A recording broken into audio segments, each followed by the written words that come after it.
Hello and welcome to Precon Decon, the video series where I deconstruct the pre-constructed decks of Magic the Gathering's history.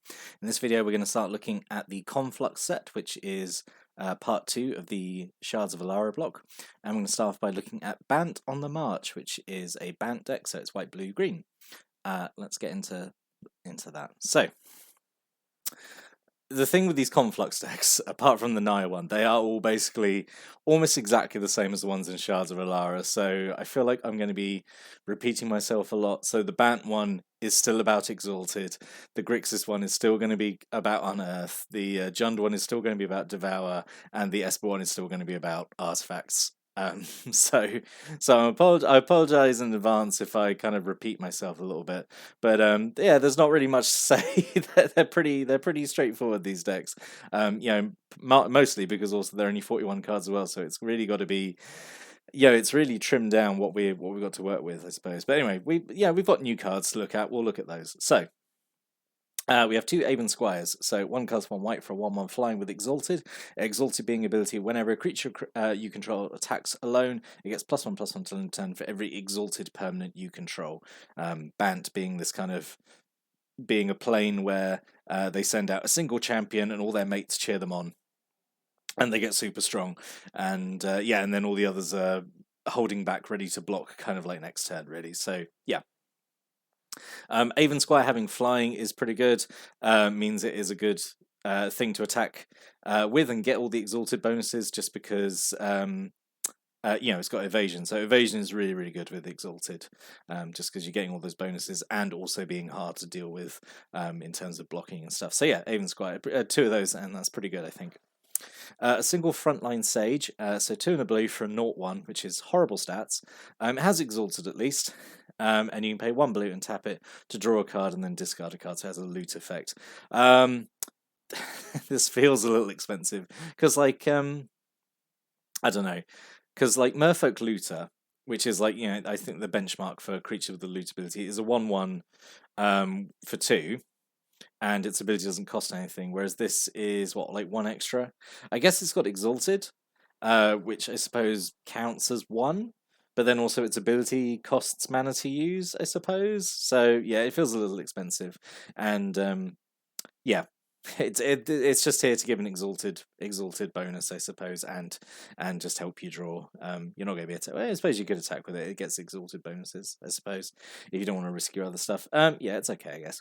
A single Outrider of Jess, 3 mana and 1 blue for a 2/2 with exalted. So really, this is really overcosted because it has no other abilities, and it's at most this should be, I think, 3 mana, but.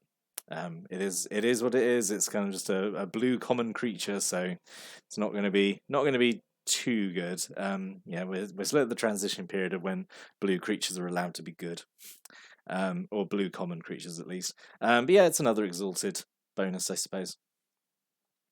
We have 2 Rocks Bodyguard, so 3 a green and a white for a 2/3 with Exalted. When it comes into play, you gain 3 life. So again, kind of expensive, but okay. There was an anecdote with this art, and I was trying to search online to get confirmation because I'm sure I read it before. But the reason why it's cropped so weirdly is that it was originally, the full art of it is this Rocks jumping through the air. And I'm sure there was this anecdote where where the art was trimmed down because they were worried that people would think it had flying, but just because it was jumping through the air, which is why it's trimmed so weirdly. I'm sure that's something like that. Anyway, I couldn't find it, but I swear I've read something like that before. Anyway, I'm just rambling on about the art. It's an okay creature. So on the res of the deck is Guiltspire Avenger. So 1 green, 1 white, 1 blue for a 2/2 with Exalted. Tap, destroy target creature that dealt damage to you this turn. So the fact that doesn't cost mana to use is okay. It's alright as an ability, I guess. It kind of sucks having to take the damage and then be able to kill it. I think I'd prefer if this was just kind of a maybe you paid some mana for it and you destroy an attacking creature or something like that. I don't know.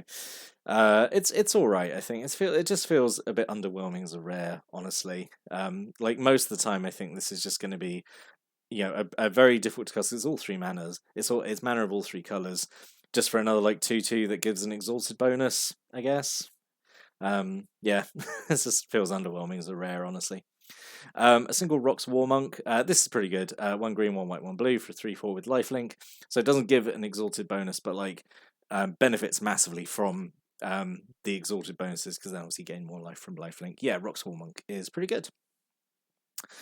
Single Deft Duelist, so 1 white, 1 blue for a 2/1 with First Strike and Shroud. So another good recipient of Exalted bonuses, because the First Strike obviously makes it very, very difficult to deal with if it's getting a load of Exalted bonuses. And the Shroud means that, you know, people can't target it mid-combat and like bounce it or burn it or whatever before it gets the bonuses. So yeah, Deft Duelist is pretty good.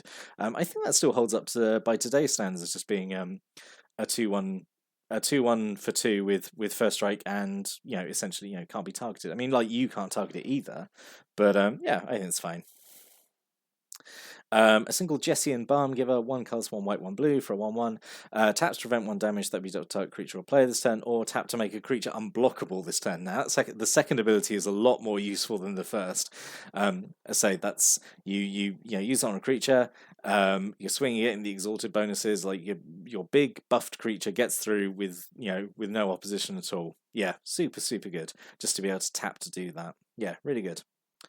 And a single Suntail Hawk. This was in the other Bant deck as well. It actually pulls a lot of weight in here, I think, just again because it's a cheap creature with evasion, so it benefits a lot from exalted bonuses. Like, it's not useless if you draw it late game, because I say you've got all the exalted creatures and permanents that give it bonuses if it attacks, and like it's kind of a low risk thing to attack with anyway. So yeah, I think it has a place here.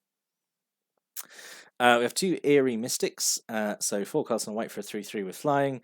1 colours, 1 green, 1 blue. Creature you control gets Shroud to end turn. I think that's a okay ability just to make your whole board untargetable for a turn. That's pretty good for 3 mana. And obviously they're like a decently sized flyer as well. Yeah, pretty good, I think. So the other area of the deck, Guafa Hazid, Profiteer, absolute lad here. So 1 white, 1 blue, 1 colours, 1 white, 1 blue for a 2/2. You can pay 1 white, 1 blue, tap, put a bribery counter on a creature you don't control. Its controller draws a card. Creatures with bribery counters on them can't attack or block. So you can do like repeatable pacifism on opponents' creatures. It gives them a card draw, admittedly, but you know that's the price you pay for it being repeatable. I would love. I feel like these days this would be designed like creatures with bribery counters on them can't attack or block you. Can't attack you or block your creatures. Like, so if you're playing a multiplayer game, they could still attack or block like opponents' creatures.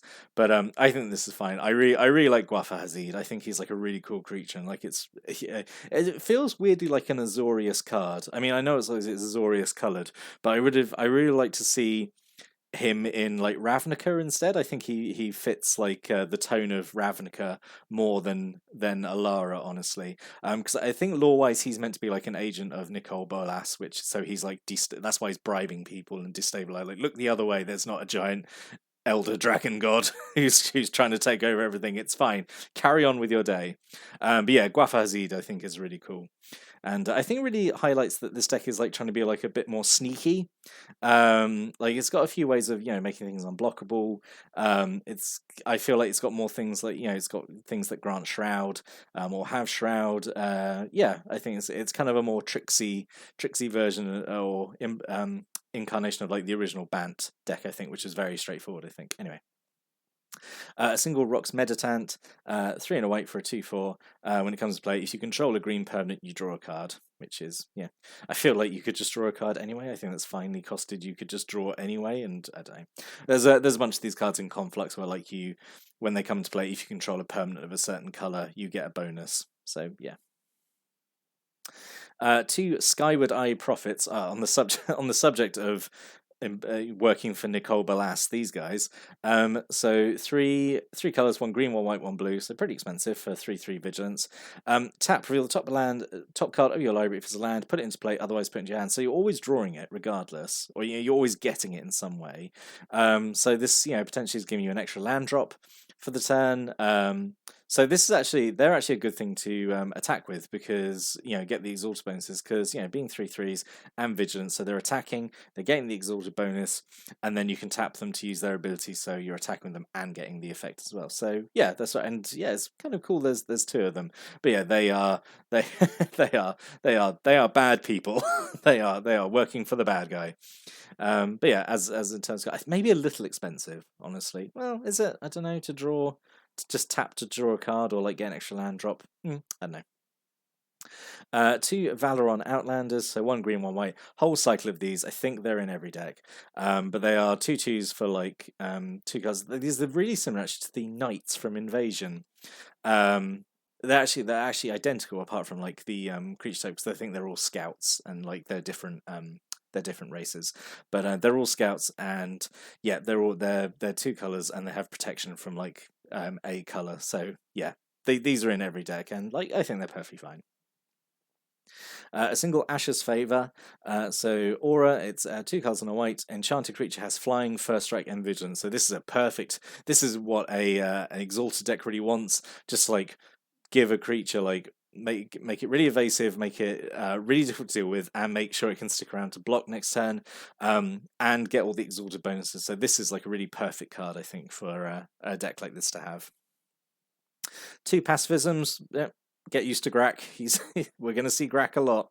I don't know. I can't remember when the pacifism art changes. It's for a while, so get used to Grak. Two Gleam of Resistance. So 4 and a white. Creature you control get +1/+2 turn and untap them, and it has basic land cycling. So this is, I think, the first time basic land cycling shows up. So basic land cycling is 1 card and 1 white. Discard it. Search your library for a basic land card, reveal it, put it into your hand, then shuffle.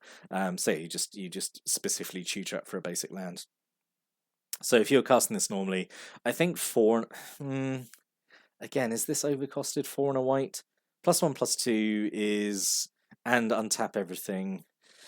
It kind of goes against the deck, honestly, because like in Exaltate you kind of just want to be attacking with one creature, so you don't really ever have the need to untap everything. Maybe I don't know. I know, and +1/+. I suppose you could use this to attack with everything, and then cast this to give them all the power toughness boost and untap them. I guess maybe it still seems a little expensive, but it is common, I suppose. And then a single unsummon. We all know what unsummon does. Just return a creature back to owner's hand, and yeah, we like unsummon just for a single blue. Yeah, and then we have 2 Seaside Citadels, so we have the Triland, and then we have 2 Terramorphic Expanses. We've just stopped doing panoramas, apparently. We had a perfectly good card in the Lara block to fill this, but we were like, nah, we'll just use Terramorphic Expanse again from 10th. But which I don't understand. Like, the panoramas were like perfectly thematic and like did exactly what the Terramorphic Expanse does, except they could be tapped for colorless mana, and like obviously they can't get every land, but they could get the lands associated with the shard. So I don't know why there was this switch from using the panoramas into using Terramorphic Expanse. Like I feel like you could have just had Terramorphic Expanse this whole time, and then instead of designing 5 panoramas, you could have had like 5 more cards. I don't know, but yeah, they're all going to use Terramorphic Expanse from now on. And then mana base, like as we've seen before, like a 3/3/7 sort of split between the lands. So what could have been? So there's a few cards I think that could have got. Generally, I think the card selection is sort of all right in here. There's maybe a few duff cards. Outrider of Jess is pretty bad. That sticks out in my mind as being pretty bad. But on the whole, I think it's all right.